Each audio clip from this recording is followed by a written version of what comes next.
조선 영조 제15년 평안도 송림리에는 봄 기운이 완연했습니다. 하지만 마을 사람들의 얼굴에는 봄볕만큼의 따스함이 없었습니다.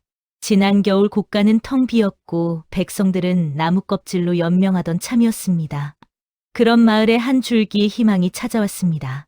한양에서 내려온 관찰사가 백성 구제를 위해 은자 100냥을 보냈다는 소식이었습니다. 마을 사람들은 관아 앞에 모여들었고 아이들까지 손뼉을 치며 기뻐했습니다. 관아를 맡은 김진사가 직접 은자, 괴짝을 받아들이는 모습을 모두가 지켜봤습니다. 그런데 3일이 지나도 은자는 나눠지지 않았습니다. 마을 사람들이 관아 문을 두드렸으나 김진사는 장부를 정리 중이라며 문을 열지 않았습니다. 나흘째 되던 날 아침, 관아 대문이 활짝 열리자 김진사가 창백한 얼굴로 나타났습니다. 은자가 사라졌소. 누가 훔쳐간 것이오? 마을이 발칵 뒤집혔습니다. 백성들은 서로를 의심하며 다투기 시작했고 김진사는 관아 문을 굳게 닫아 걸었습니다. 송림리에는 의심과 절망만이 남았습니다. 바로 그날 저녁 낡은 갓을 쓴 나그네 하나가 마을 어귀에 나타났습니다. 허름한 도포 차림에 지팡이를 짚은 모습이었으나 그 눈빛만은 예리했습니다. 마을 사람들은 또 한 명의 떠돌이라 여기며 거들떠보지도 않았습니다. 나그네는 마을 우물가에 앉아 물 한 바가지를 떠마셨습니다. 우물가에서 빨래하던 노파가 힐끔 쳐다보자 나그네는 빙그레 웃었습니다. 할멈, 이 마을이 참 시끄럽구려. 무슨 일이 있소? 노파는 한숨을 내쉬며 은자 사건을 털어놓았습니다. 나그네는 고개를 끄덕이며 이야기를 경청했고 노파가 말을 마치자 천천히 자리에서 일어났습니다. 나그네가 암행어사 박문수였습니다. 박문수는 관아 쪽으로 걸음을 옮겼습니다. 관아 마당에는 여전히 백성들이 모여 있었습니다. 누군가는 김진사를 욕했고 누군가는 은자를 훔친 도둑을 찾아야 한다고 외쳤습니다. 그 소란 속에서 박문수는 조용히 관아 주변을 살폈습니다. 담장 아래 발자국이 어지럽게 남아 있었으나 특별한 흔적은 없었습니다. 창고 자물쇠는 멀쩡했고 문틈 사이로 본 내부도 흐트러진 곳이 없었습니다. 박문수는 눈을 가늘게 뜨며 턱을 쓸어내렸습니다. 이상하구나. 은자가 정말 사라졌다면 흔적이 남았을 터인데. 관아 뒤편으로 돌아가자 한 노인이 담장에 기대어 서 있었습니다. 주름진 얼굴에는 근심이 가득했고 손에는 낡은 지팡이를 쥐고 있었습니다. 박문수가 다가가자 노인은 화들짝 놀라며 뒤로 물러섰습니다. 박문수는 노인의 반응이 유난히 과하다는 것을 알아챘습니다. 노인의 눈은 관아 창고를 힐끔거렸고 손은 미세하게 떨리고 있었습니다. 박문수는 아무 말 없이 노인을 지나쳐 갔으나 그 뒷모습을 눈에 새겨두었습니다. 해가 지고 마을에는 어둠이 내렸습니다. 박문수는 주막에 방 하나를 얻어 앉았고 주모에게 술 한 사발을 청했습니다. 주모가 술상을 내오며 한숨을 쉬었습니다. 나그네 날이 이 마을에 오셨으니 참 재수가 없으시겠습니다. 은자 사건 때문에 온 마을이 뒤숭숭하답니다. 박문수는 술잔을 들며 물었습니다. 그 김진사라는 양반은 평소 어떤 사람이오? 주모는 고개를 갸웃거렸습니다. 글쎄요. 탐욕스럽다는 소문은 없었는데 은자가 사라졌으니 이제 모두들 의심하지요. 하지만 김진사만큼 의심스러운 사람이 또 있답니다. 박문수는 눈썹을 치켜 올렸습니다. 주모는 목소리를 낮추며 말을 이었습니다. 마을 노인 춘섭 영감 말입니다. 지난해 아들을 굶어 죽게 했는데 그 뒤로 관아를 원망하며 살았답니다. 혹시 복수를 위해 은자를 훔친 게 아니냐는 소문도 있지요. 박문수는 술을 한 모금 마시며 고개를 끄덕였습니다. 아까 관아 뒤에서 본 노인이 바로 춘섭일 것이었습니다. 박문수는 술잔을 내려놓으며 창밖을 바라봤습니다. 달빛 아래 관아의 처마가 어렴풋이 보였고 어딘가에서 개 짖는 소리가 들려왔습니다. 박문수는 이 사건이 생각보다 복잡하게 얽혀 있음을 직감했습니다. 은자가 정말 사라진 것인지 아니면 누군가의 계략인지 아직은 알 수 없었습니다. 이튿날 아침 박문수는 관아로 향했습니다. 대문 앞에는 여전히 백성들이 모여 있었고 그들의 원성은 하늘을 찔렀습니다. 박문수는 사람들 사이를 비집고 들어가 관아 문을 두드렸습니다. 문지기가 인상을 찌푸리며 나왔으나 박문수가 품에서 마패를 꺼내 보이자 그 자리에서 무릎을 꿇었습니다. 박문수는 마패를 다시 품에 넣으며 낮은 목소리로 김진사를 불러오라 이르렀습니다. 문지기는 황급히 안으로 뛰어들었습니다. 잠시 후 김진사가 허둥지둥 뛰어나왔습니다. 50줄의 마른 체구에 수염이 허연 양반이었으나 얼굴에는 피곤함이 가득했습니다. 김진사는 박문수를 보자마자 큰 절을 올렸고 박문수는 손을 들어 일으키며 안으로 들어갔습니다. 관아 안채는 깨끗했으나 어딘지 모르게 어수선한 기운이 감돌았습니다. 박문수는 대청마루에 앉아 김진사를 마주했습니다. 김진사는 땀을 닦으며 떨리는 목소리로 말문을 열었습니다. 어사나리, 소인은 억울합니다. 은자를 훔친 적이 없사옵니다. 김진사는 3일 전 창고를 확인했을 때는 분명 괴짝이 그대로 있었는데 이튿날 아침 열어보니 텅 비어 있었다고 했습니다. 박문수는 고개를 끄덕이며 창고 열쇠는 누가 가지고 있었는지 물었습니다. 김진사는 허리춤에서 열쇠를 꺼내 보이며 자신만이 가지고 있었고 이 열쇠는 제 몸에서 떠난 적이 없다고 답했습니다. 박문수는 열쇠를 받아 살폈습니다. 열쇠는 낡았으나 특별한 흔적은 없었습니다. 자물쇠를 억지로 열었다면 흠집이 남았을 터인데 그런 것도 보이지 않았습니다. 박문수는 김진사를 앞세워 창고로 향했습니다. 창고 문은 굳게 잠겨 있었고 김진사가 열쇠로 자물쇠를 열자 문이 삐걱 소리를 내며 열렸습니다. 안은 어둡고 습했으며 곡식 더미와 농기구들이 쌓여 있었습니다. 박문수는 창고 안을 천천히 둘러봤습니다. 바닥에는 발자국이 어지럽게 남아 있었으나 모두 김진사의 것으로 보였습니다. 괴짝이 있었다는 자리는 먼지가 쌓여 있었고 그 주변에도 이상한 점은 없었습니다. 열쇠도 멀쩡하고 창고도 멀쩡한데 은자만 사라졌다는 것이 석연치 않았습니다. 박문수는 창고를 나와 마당을 거닐었습니다. 김진사는 땀을 뻘뻘 흘리며 박문수의 뒤를 따랐습니다. 박문수는 문득 걸음을 멈추고 은자가 사라진 날 관아에 다녀간 사람이 있었는지 물었습니다. 김진사는 없었다고 답했습니다. 자신 혼자 관아를 지켰고 아무도 들이지 않았다는 것이었습니다. 박문수는 턱을 쓸었습니다. 김진사의 말투에서 거짓은 느껴지지 않았으나 그렇다고 믿을 수만도 없었습니다. 박문수는 관아 뒤편으로 향했습니다. 담장 아래에는 여전히 발자국들이 남아 있었습니다. 박문수는 무릎을 꿇고 발자국을 자세히 살폈습니다.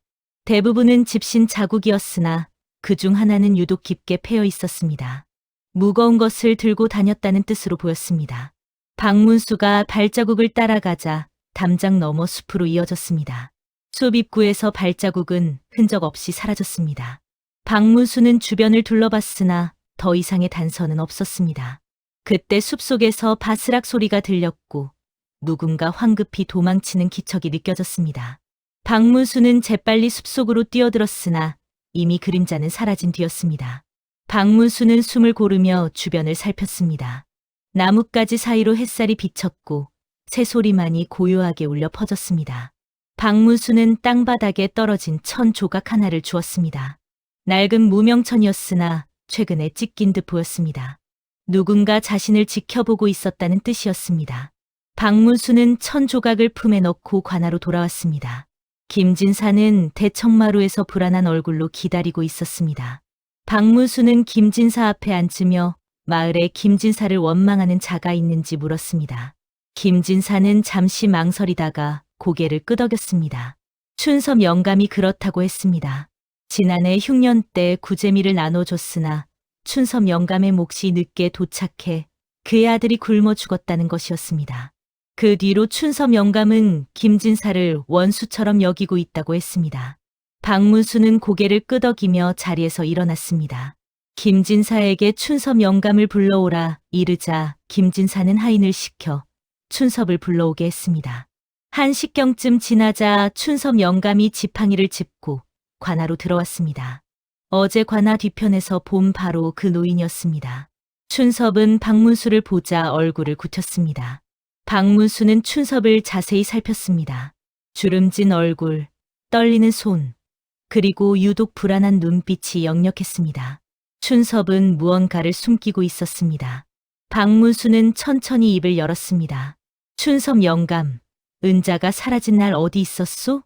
춘섭은 잠시 말을 잇지 못하다가 떨리는 목소리로 집에 있었다고 답했습니다. 아무 데도 가지 않았다는 것이었습니다. 박문수는 품에서 천 조각을 꺼내 들었습니다. 관아 뒤숲에서 주운 것인데 영감의 옷자락과 똑같은 무명천이라고 말하자 춘섭의 얼굴이 하얗게 질렸습니다. 그는 말없이 바닥만 내려다봤고 손은 더욱 심하게 떨렸습니다. 박문수는 한 걸음 더 다가서며 거짓말은 죄를 더 무겁게 할 뿐이니 진실을 말하라 했습니다. 춘섭은 고개를 들어 박문수를 똑바로 바라봤습니다. 그의 눈에는 두려움과 분노가 뒤섞여 있었습니다. 잠시의 침묵이 흐른 뒤 춘섭이 떨리는 입술을 열었습니다. 제가 관아 뒤편에 간 것은 사실입니다. 하지만 은자를 훔치지는 않았습니다. 박문수는 그렇다면 왜 그곳에 있었는지 물었습니다. 춘섭은 한참을 망설이다가 입을 열었습니다. 김진사가 은자를 훔쳤는지 확인하려 했다는 것이었습니다. 아들을 잃은 뒤로 관아를 믿을 수 없었고 백성들이 또다시 속는 것은 아닌지 확인하고 싶었다고 했습니다. 춘섭의 말에는 진심이 담겨 있었습니다. 하지만 여전히 석연치 않은 부분이 남아 있었습니다. 박문수는 춘섭에게 창고를 들여다본 적이 있는지 물었습니다. 춘섭은 고개를 저었습니다. 담장 너머로만 살폈을 뿐 창고 안까지는 들어가지 못했다는 것이었습니다. 박문수는 춘섭의 눈을 똑바로 바라보며 한 가지 더 물었습니다. 영감, 은자가 정말 있었다고 생각하시오? 춘섭은 멈칫했습니다. 그의 눈빛이 흔들렸고 입술이 파르르 떨렸습니다. 박문수는 그 순간을 놓치지 않았습니다. 춘섭은 무언가를 알고 있었습니다. 춘섭은 고개를 떨구며 긴 한숨을 내쉬었습니다. 그는 천천히 입을 열어 마을 사람들 사이에 이상한 소문이 돌았다고 말했습니다. 은자가 관아에 도착했다는 소식을 들은 사람이 아무도 없었다는 것이었습니다. 한양에서 내려온 관찰사의 행차도 목격한 이가 없었습니다. 박문수는 눈을 가늘게 떴습니다. 춘섭의 말대로라면 은자는 애초에 존재하지 않았을 가능성이 컸습니다. 그렇다면 김진사는 왜 은자가 사라졌다고 거짓말을 한 것일까요? 박문수는 김진사를 돌아봤습니다. 김진사는 창백한 얼굴로 땀을 흘리고 있었습니다. 박문수는 천천히 자리에서 일어나 김진사 앞으로 다가갔습니다. 김진사에게 은자 괴짝을 받을 때 함께 있었던 사람이 누구였는지 물었습니다. 김진사는 말을 더듬으며 하인 하나와 문지기가 있었다고 답했습니다. 박문수는 그들을 불러오라 했습니다. 하인과 문지기가 떨리는 다리로 들어왔습니다. 박문수는 그들에게 은자 괴짝을 직접 받는지 물었습니다. 하인은 고개를 저었습니다. 괴짝을 창고로 옮긴 것은 김진사 혼자였고 자신들은 대문 밖에서 기다렸을 뿐이라고 했습니다. 박문수는 모든 것이 명확해졌습니다. 은자 괴짝을 직접 본 사람은 김진사 단 한 명뿐이었습니다. 박문수는 김진사를 물끄러미 바라봤습니다. 김진사는 바닥에 주저앉으며 얼굴을 손으로 가렸습니다. 그의 어깨가 미세하게 떨렸고 관아 안은 무거운 침묵에 휩싸였습니다. 해가 서산으로 기울었고 관아 마당에는 여전히 백성들의 소란이 이어졌습니다. 박문수는 김진사를 대청마로 한가운데 앉혔습니다. 김진사는 고개를 들지 못한 채 바닥만 응시했습니다. 박문수는 천천히 입을 열었습니다. 김진사, 은자는 애초에 없었던 것이오. 이제 진실을 말할 때가 되지 않았소? 김진사는 한참을 망설이다가 고개를 끄덕였습니다. 그의 목소리는 떨렸고 눈가에는 눈물이 맺혔습니다. 김진사는 천천히 말문을 열었습니다. 은자는 정말로 없었다고 했습니다. 한양에서 관찰사가 보냈다는 소식 자체가 거짓이었다는 것이었습니다. 김진사는 지난 겨울 흉년으로 백성들이 굶어 죽는 것을 보며 괴로워했고 관아의 곡식마저 바닥이 났을 때 절망했습니다. 그때 마을에 부유한 상인 몇 명이 찾아왔습니다. 그들은 백성 구제를 위해 은자 100냥을 내놓겠다고 제안했습니다. 은자를 받은 뒤 이를 관찰사가 보낸 것처럼 꾸며달라는 것이 조건이었습니다. 김진사는 처음에는 거절했지만 상인들은 계속 설득했습니다. 백성들이 관아를 믿지 못하니 한양에서 내려왔다고 해야 곡식을 받을 것이라고 했습니다. 김진사는 고민 끝에 그 제안을 받아들였습니다.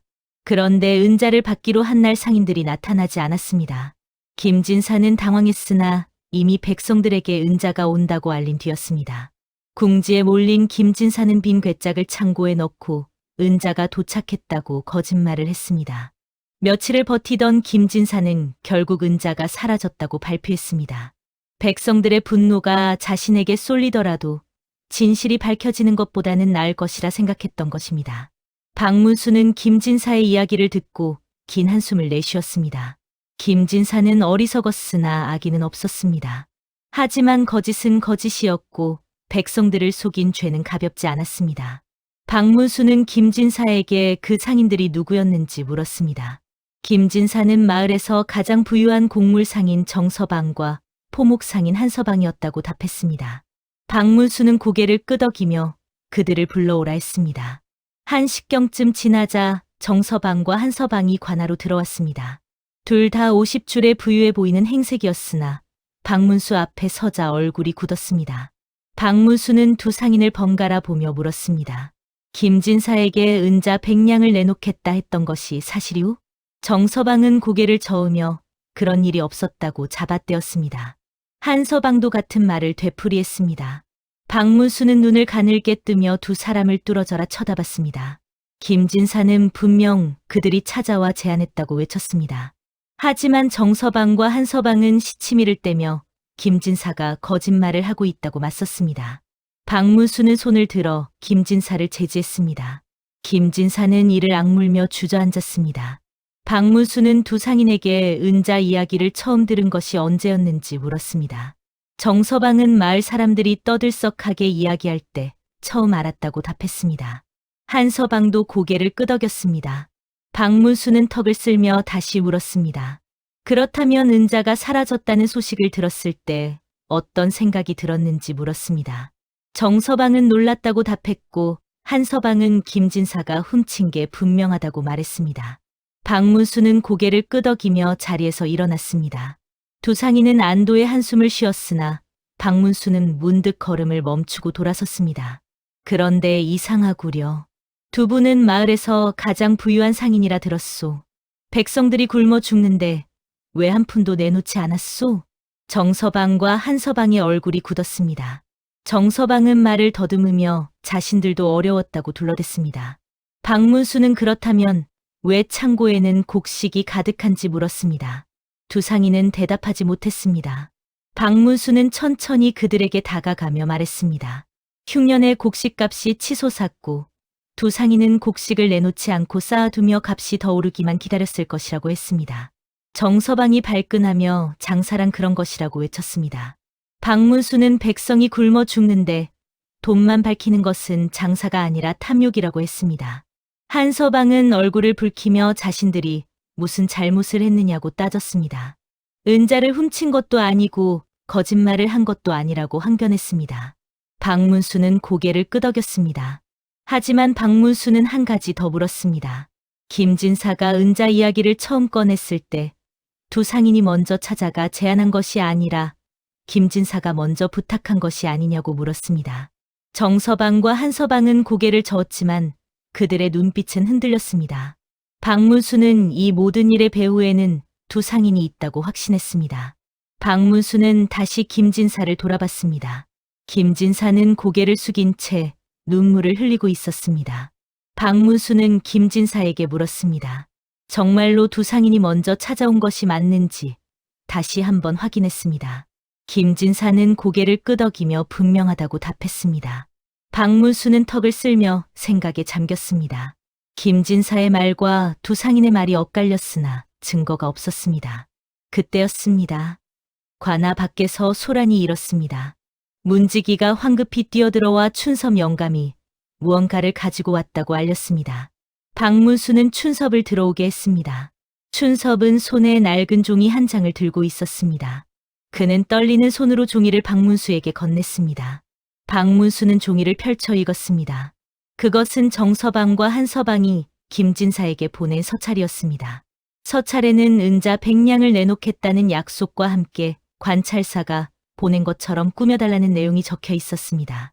박문수는 춘섭에게 이것을 어디서 구했는지 물었습니다. 관아 뒤편 땅속에 묻혀 있었습니다. 김진사가 숨긴 듯합니다. 정서방과 한서방의 얼굴이 하얗게 질렸습니다. 박문수는 서차를 두상인 앞에 내밀었습니다. 두상인은 말문이 막혔고 땀을 뻘뻘 흘렸습니다. 두상인은 김진사를 이용해 백성들을 속이려 했고 정작 은자는 내놓지 않았습니다. 김진사는 어리석게도 그들을 믿었고 결국 모든 죄를 뒤집었을 뻔했습니다. 정서방은 무릎을 꿇으며 용서를 빌었습니다. 한서방도 바닥에 엎드렸습니다. 박문수는 두상인에게 당장 창고의 곡식을 모두 내놓아 백성들에게 나눠주라 명했습니다. 그리고 김진사에게도 거짓말을 한 죄를 물어 관직을 내놓으라 했습니다. 관아 안은 숙연해졌습니다. 춘섭은 조용히 물러났고 김진사는 고개를 숙인 채 눈물을 흘렸습니다. 두상인은 떨리는 다리로 관아를 나갔습니다. 박문수는 대청마루에 홀로 앉아 하늘을 올려다봤습니다. 진실은 밝혀졌으나 마음은 무거웠습니다. 이튿날 아침 관아 마당에는 마을 사람들이 모여들었습니다. 박문수가 두상인의 창고에서 곡식을 꺼내 나눠주라 명했다는 소문이 퍼졌기 때문이었습니다. 백성들의 얼굴에는 기대와 안도가 뒤섞여 있었습니다. 박문수는 자리에서 일어나 마당으로 내려갔습니다. 백성들은 숨을 죽이며 박문수를 바라봤습니다. 이 마을에 은자는 애초에 없었소. 모두 거짓이었소. 백성들 사이에서 술렁임이 일었습니다. 누군가는 김진사를 욕했고 누군가는 두상인을 노려봤습니다. 박문수는 손을 들어 백성들을 진정시켰습니다. 박문수는 사건의 전말을 설명했습니다. 백성들의 분노가 두상인에게 쏟아졌습니다. 누군가는 돌을 집어들었고 누군가는 주먹을 불끈 쥐었습니다. 박문수는 다시 손을 들어 백성들을 제지했습니다. 정서방과 한서방은 땅바닥에 엎드려 용서를 빌었습니다. 박문수는 백성이 굶어 죽는데 곡식을 쌓아두고 값만 올리기를 기다린 죄가 가볍지 않다고 말했습니다. 박문수는 두상인에게 창고에 곡식을 모두 내놓으라 명했고 하인들이 두상인의 창고로 달려가 곡식을 실어 나르기 시작했습니다. 쌀과 보리가 가마니에 담겨 관아 마당으로 쌓였고 백성들은 눈물을 흘리며 고마워했습니다. 박문수는 김진사 앞으로 다가가 두상인을 믿은 이유가 무엇이었는지 물었습니다. 김진사는 백성들이 굶어 죽는 것을 보며 무엇이든 하고 싶었고 두상인의 제안이 마지막 희망처럼 보였다며 떨리는 목소리로 답했습니다. 김진사의 마음은 이해했으나 거짓으로 백성을 속인 죄는 용서할 수 없었습니다. 박문수는 김진사에게 관직을 내놓으라 명했습니다. 김진사는 눈물을 흘리며 고개를 숙였습니다. 박문수는 김진사의 어깨에 손을 얹으며 백성을 위하는 마음은 귀하나 거짓으로는 백성을 구할 수 없다고 했습니다. 그때 춘섭 영감이 앞으로 나섰습니다. 백성들이 길을 열어주자 춘섭은 박문수 앞에 섰습니다. 춘섭은 지팡이를 땅에 짚으며 입을 열었습니다. 어사나리, 소인에게도 죄가 있습니다. 박문수는 춘섭을 물끄러미 바라봤습니다. 춘섭은 계속 말을 이었습니다. 자신이 김진사를 너무 원망한 나머지 그를 모함하려 했다고 털어놓았습니다. 서차를 발견했을 때도 처음에는 숨기려 했으나 양심이 허락하지 않았다고 했습니다. 춘섭은 무릎을 꿇으며 말했습니다. 지난해 아들이 굶어 죽었을 때 김진사를 원망했으나 사실 김진사도 최선을 다했다는 것을 알고 있었다고 했습니다. 다만 아들을 잃은 슬픔을 어디에 쏟아야 할지 몰라 김진사를 탓했을 뿐이라고 했습니다. 박문수는 춘섭의 손을 잡아 일으켰습니다. 춘섭의 눈에는 눈물이 가득했고 손은 여전히 떨리고 있었습니다. 박문수는 부드럽게 말했습니다. 아들을 잃은 아픔은 이해하지만 그 아픔을 다른 사람에게 씌워서는 안 된다고 했습니다.